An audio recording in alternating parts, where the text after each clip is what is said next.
लेकिन पुरुष जो था वो चाहिए, यहाँ घर चाहिए, नौकरी चाहिए, बेटा बेटी चाहिए, आशीष चाहिए, आशीष चाहिए, आशीष चाहिए। तब तो फिर आप यही चुंबक की तरह रह जाओगे, क्योंकि पहला कुरिन्थी 15 अध्याय में लिखा हुआ है,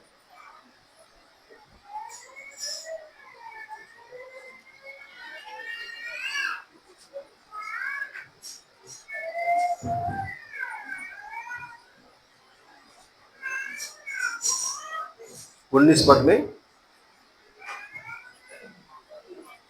यदि हम केवल इसी जीवन में मसीह से आशा रखते हैं तो हम सब मनुष्यों से अधिक अभागे।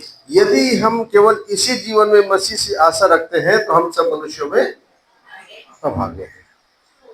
सब मनुष्यों में अभागे। इसी जीवन में मतलब पिता से हमको रक्षा मिलेगा, नौकरी मिलेगा, चाहत मिलेगा, संगाई मिलेगी, घर मिलेगा, वो मिलेगा, बस यही तक आप चाह रहे हो। अब अभागे मनुष्य सबसे ज्यादा अभागा हो। हमारी आशा वहां के लिए है। कितने लोग चाहते हैं कि आपकी आशा वहां के लिए है?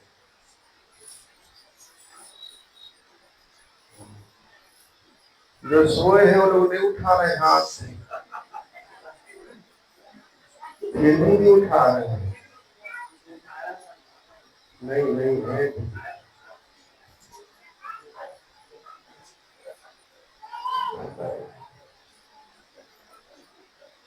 पीला पूरी प्लेट्स वाली कहीं पर कुछ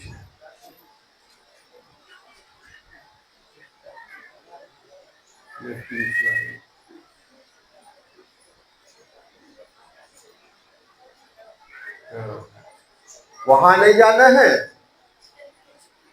वहां नहीं जाना है तो पल्ले नहीं पड़ा लग रहा है मेरे को। चलो ठीक है भाई, आत्मा ही नहीं जल पाया होगा तो क्या करेंगे। तो प्रियो, प्रभु यीशु मसीह इस दुनिया में इसलिए आए कि हमको पिता से मिला दे और बैर को नाश करके पिता से हमको मिला दे, पुरुष पर बैर को नाश करके। ठीक है, तो उसने क्या किया? बैरी को मार दिया। देखिए आइए, मैंने बोली थी 15 अध्याय 55 पद। हे मृत्यु तेरी जय कहाँ रही? हे मृत्यु तेरा डंक कहाँ रहा? हाँ, हे मृत्यु तेरी जय कहाँ रही? हे मृत्यु तेरा डंक कहाँ रहा? मृत्यु का डंक पाप है और पाप का बल व्यवस्था है। मैंने व्यवस्था बताता है कि हम पापी हैं, परंतु परमेश्वर का धन्यवाद हो जो हमारे प्रभु यीशु मसीह के द्वारा हमें जयवंत करता है।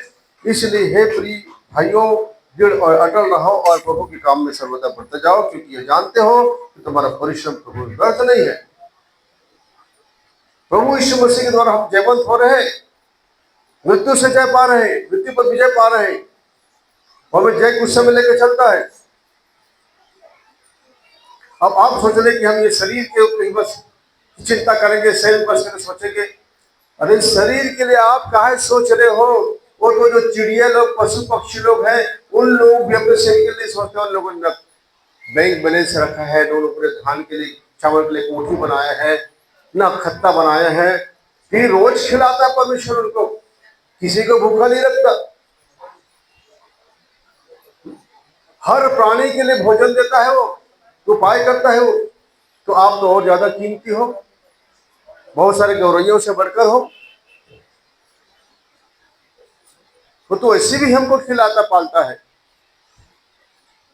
अच्छा, आप लोग जब नहीं कमाते तब खाते के लिए खाते हैं? हाँ, खाते हैं।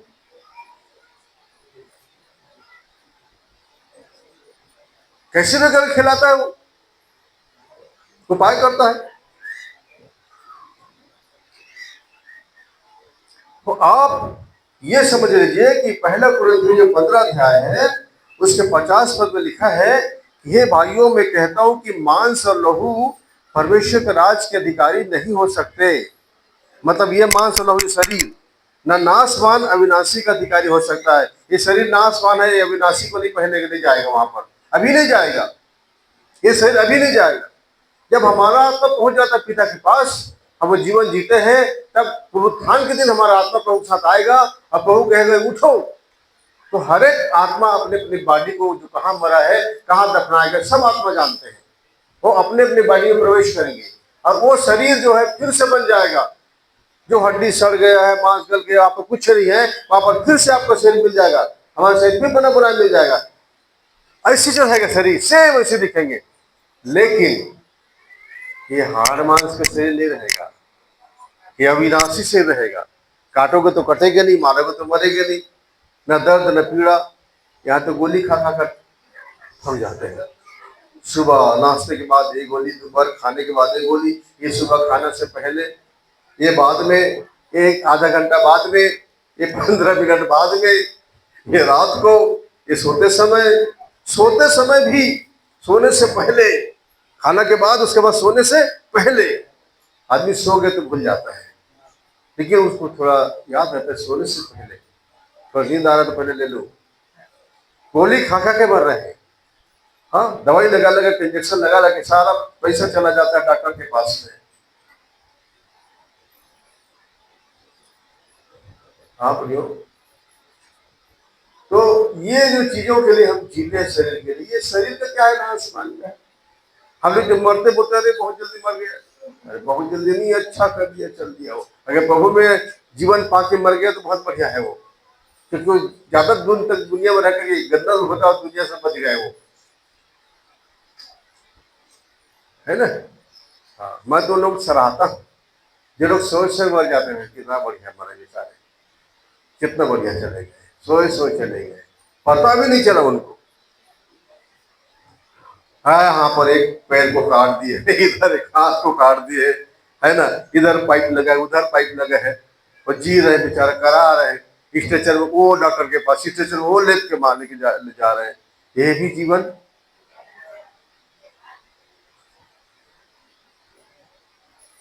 जितना वो दुख नहीं उठा रहे, उतना उसके घर वाले दुख उठाते रहते हैं। यह जैसा भी रहे शरीर, ये जाएगा ही मिट्टी में, मिट्टी से बना है, मिट्टी में जाएगा। लेकिन अगर आत्मा पिता के पास पहुंच गया, सफल हो गए वहां जाने के लिए, तो प्रभु यीशु मसीह के आने के दिन वो नीचे नहीं आएंगे, धरती आकाश में रुकेंगे, वहीं से कलीसिया उठाएंगे।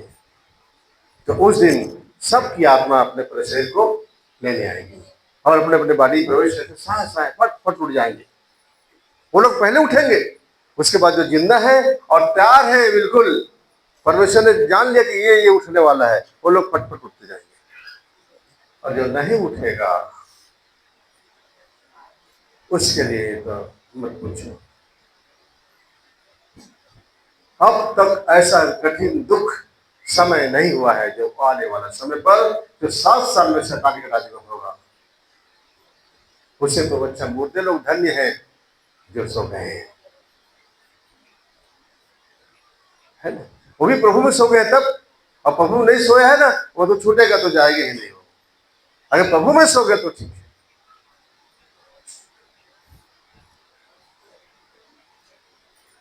कोरोना के समय में बहुत से लोग मरे, है ना, लाखों करोड़ों की संख्या मरे, जो गिनती बता नहीं रहे कि करोड़ों की संख्या में लोग मरे हैं।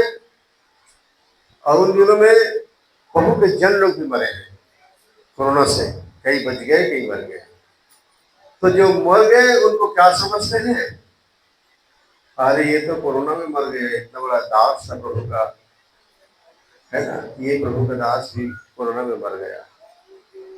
मतलब उनसे हम लोग अच्छे हैं जो कोरोना में बच गए हैं। हम लोग अपने आप को सर्टिफिकेट मत दे सर्टिफिकेट अच्छाई का, पीठ मत थपथपाएं अपना। वो लोग चले गए, वो लोग अच्छे हैं, मृत्यु कोई भी बहाने का चले गए उनको, लेकिन आने वाला दिन जितना है हम लोग आगे चले उतना ही ज्यादा भयानक दिन आएगा। ये बमनी वाला फादर भी चला गया उसी कोरोना में, अच्छे से 10 लोग चले गए उस कोरोना में। हालेलुया, मतलब बहुत लोग बच गए। मैं भी उस दिनों में पड़ा था भी भाई हॉस्पिटल में, लेकिन प्रभु जो है मुझे बचा लिया, मतलब मेरा सेवा बाकी था। जब तक हमारा काम बाकी रहेगा तब तक हम नहीं जाएंगे। प्रभु यीशु मसीह ने एक बात कहा, पूरा हुआ। क्यों कहा? क्योंकि धरती पर उसका काम हो जाए, अब रहने की जरूरत नहीं। तो हमारा काम जब तक बाकी रहेगा तब तक कैसी भी सीरियस दशा में, खराब दशा में जाकर भी बच जाएंगे, क्योंकि काम बाकी है। और अगर काम पूरा हो गया है तो फिर तुमको यहाँ नहीं छोड़ेगा वो। चलो चल बेटा बाजा, यहाँ तू ऊपर उठने के बाद पता चलेगा, आने के बाद आत्मा, कि तुम कितना अच्छा जगह में। तो पछताते कई आत्माएं मैंने उनके बारे में देखा है, नियर डेथ एक्सपीरियंस का, कि वो लोग निकल जाने के बाद उनका आत्मा लगे जब वापस शरीर में भेजा तो बोलते क्यों भेज रहे हैं प्रभु, क्यों भेज रहे हैं? इतना अच्छा जगह, इतना अच्छा आनंद लग रहा था, फिर वापस भेज दी उसी में, है ना, फिर भेज दिए। अब यहाँ आने के बाद फिर दूसरे दिन फिर चेकअप में जा रहे हैं डॉक्टर के पास। मृत्यु को डरने की जरूरत नहीं है। जब हम प्रभु में आ जाते हैं ना, तो फिर मृत्यु से डरने की जरूरत नहीं है। मृत्यु हमें पिता से मिला देता है, हमें बहुत चीजों से छुड़ा देता है, हमें अमरता के लिए लेके चला जाता है। और हम इस शरीर से मोह करते हैं, जितना ये पुराना होता है उतना इसको और पहनना चाहते हैं, और पहनना चाहते हैं। पिता कहता उतारने से ना रहा है। छोटे छोटे बच्चे देखो, वो कपड़े को उसकी माँ उतारने की बोली, वो चिल्ला रहे, कूद रहे, नाच रहे, नहीं उतारूंगी, नहीं उतारूंगी। और दो तीन यहाँ पर लगा कि उसको उतारते हैं कपड़े को, है ना, चल नया पहन। क्या है, पुराना हो गया कपड़ा, अब हमको तो अमरता का शरीर देगा प्रभु। एक है इस चिथड़े को पहन रहे हम लोग, वो शरीर देगा, अमरता का देगा, अविनाशी सुंदर शरीर, चमकता हुआ, और इसी को हम पहनना चाहते हैं।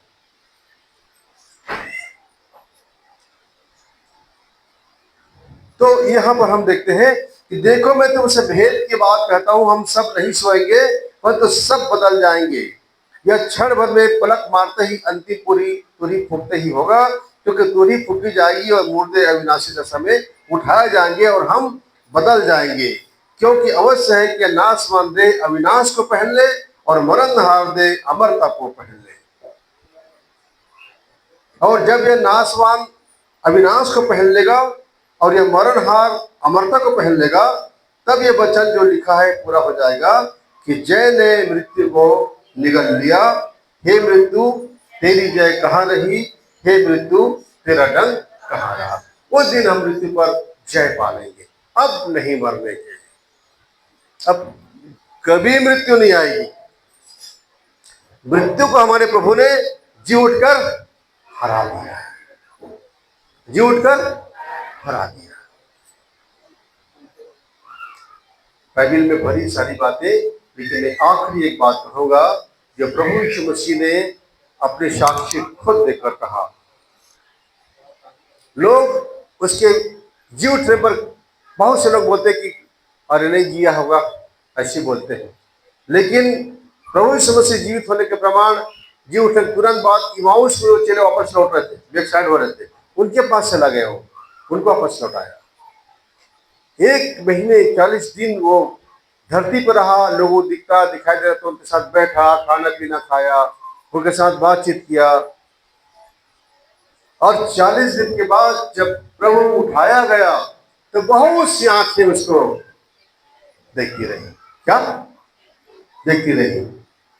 बहुत सारी आंखें उनको देखी हैं।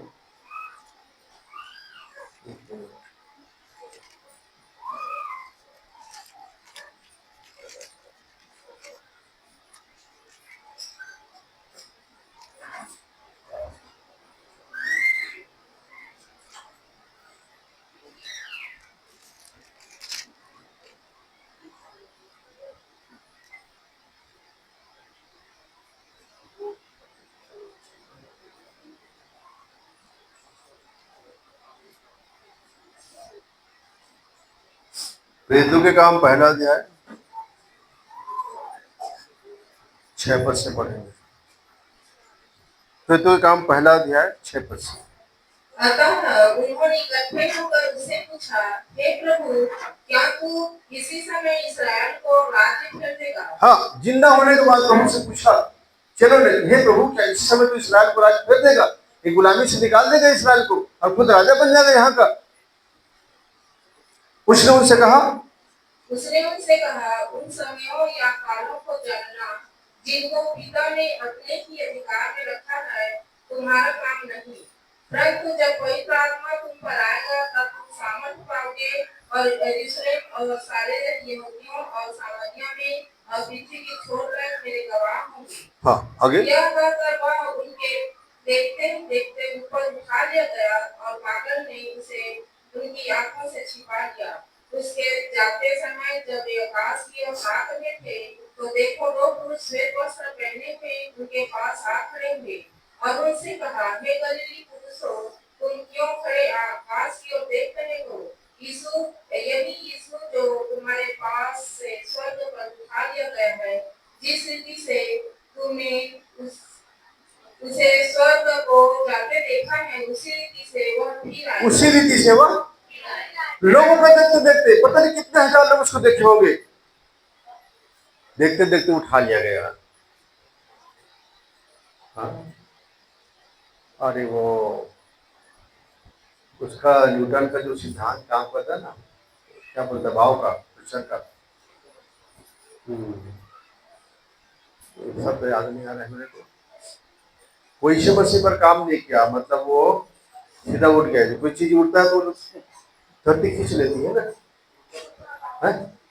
अब गुरुत्वाकर्षण का, तो गुरुत्वाकर्षण का जो है ना, वो वहां पर काम नहीं। जब कोई भी चीज सब फेंकोगे ऊपर तो नीचे आ जाता है ना? तो यीशु मसीह जैसे ऊपर चढ़ा है तो उसको आ जाना था, खुद हो जाने के बाद नीचे, है ना? और बहुत आगे जाने के बाद तो हवा भी नहीं उड़ा, तो वो नीचे आ जाना था, लेकिन नहीं आया। वो गया, जाते गया, फिर चला गया, आए नहीं।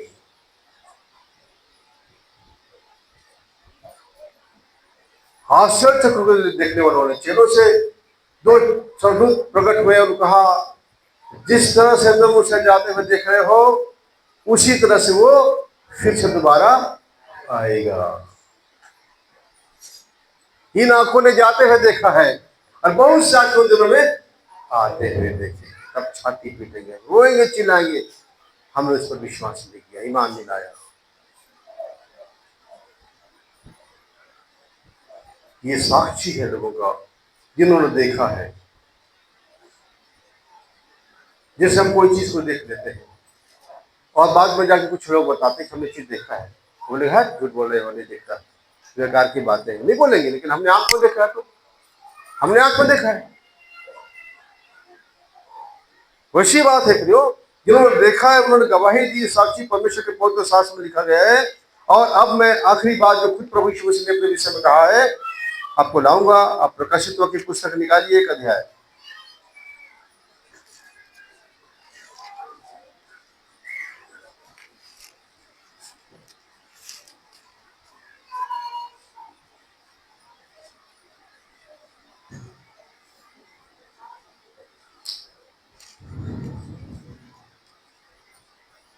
देखिए, यूहन्ना जो है वो यीशु मसीह जो दर्शन पाता है तो देख करके वो मूर्छित हो गिर जाता है। 17 पद में, यहाँ से 12 से पढ़ो तो आपको समझ आ जाएगा। 12 से पढ़ो।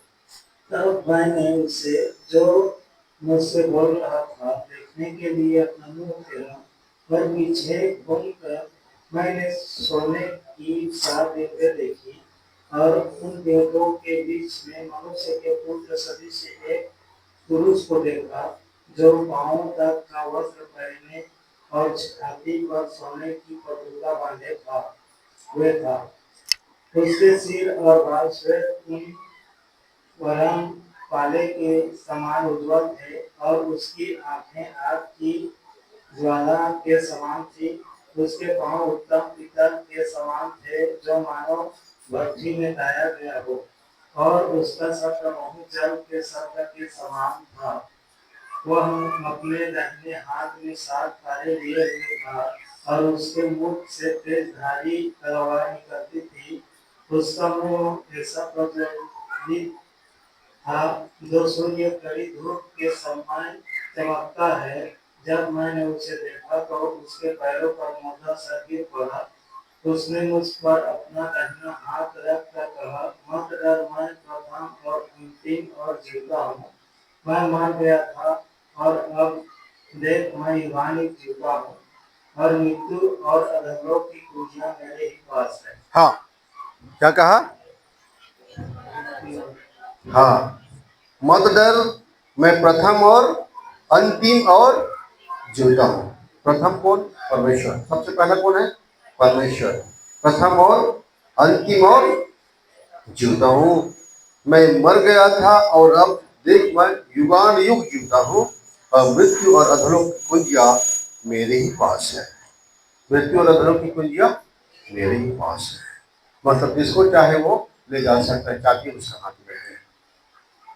इसलिए जो बातें तुमने देखी है और जो बातें हो रही है और जो बातें इसके बाद होने वाली है, उन सबको लिख ले। क्या बोल रहे प्रभु? जो तुमने देख रहे हो सब बातों को लिख ले। अर्थात उन 7 तारों का भेद जिन्हें तूने मेरे दाहिने हाथ में देखा, उन 7 सोने के दूतों का भेद, 7 तारे 7 कलीसिया के दूत हैं, और वे 7 दिवट 7 कलीसियां हैं। तो जो कुछ मैंने तुझे बताया दिखाया वो सब लिख ले। अब जब खुद प्रभु ने लिखने करके बोला है, तो क्या आप उनकी बातों पर विश्वास करते हैं? जिंदा खुदा की बातों पर। उसने कहा कि मैं यरूशलेम में पकड़वाया जाऊंगा, मैं सताया जाऊंगा, मैं मारा जाऊंगा, मैं क्रूस पर चढ़ाया जाऊंगा, और मैं मरे हुए से तीसरे दिन। जो बातें उसने कही वो पूरा किया। अब लास्ट में आके बोला, देखो मैं मर गया था और अब युगानुयुग जीविता हूं। जो बातें मैंने तुम्हें बताई निकले, यही हमारा विश्वास है। और मसीह विश्वास में अगर यीशु मसीह मर गया और जिंदा ही नहीं हुआ, तो फिर मसीही जगत खत्म। ईसाइयों का मसीहों के विश्वास, मसीहों का धर्म खत्म। ये केवल एक ही बात पर टिका है, यीशु मसीह मरकर जीवित हुआ। हो अनादि अनंत काल तक जिंदा खुदा है, तो परमेश्वर है। उसने कहा मैं अनादि हूँ, अनंत हूँ, अल्फा और ओमेगा हूँ, मैं प्रथम और मैं अंतिम हूँ। तो वो आया हमारे लिए। आप इस बात पर विश्वास करते हैं तो क्षणिक संसार के सुख के लिए आप पाप के रास्ता को मत चुनिए। आप उस जीवन को चुन लीजिए जो एटर्नल है, अनादि अनंत है, अमर है। उसको चुन लीजिए। ये थोड़ा बहुत सुख, थोड़ा बहुत चीजों को देखकर, हालेलुया, तो आप उस पिता के साथ अनंत काल तक हम सब रहेंगे। क्योंकि वो आदम और हवा को अमरता के लिए बनाया था, लेकिन पाप करके मृत्यु लाया। अब वो हमें यीशु मसीह में अमरता दे रहे हैं। प्रभु आप सबको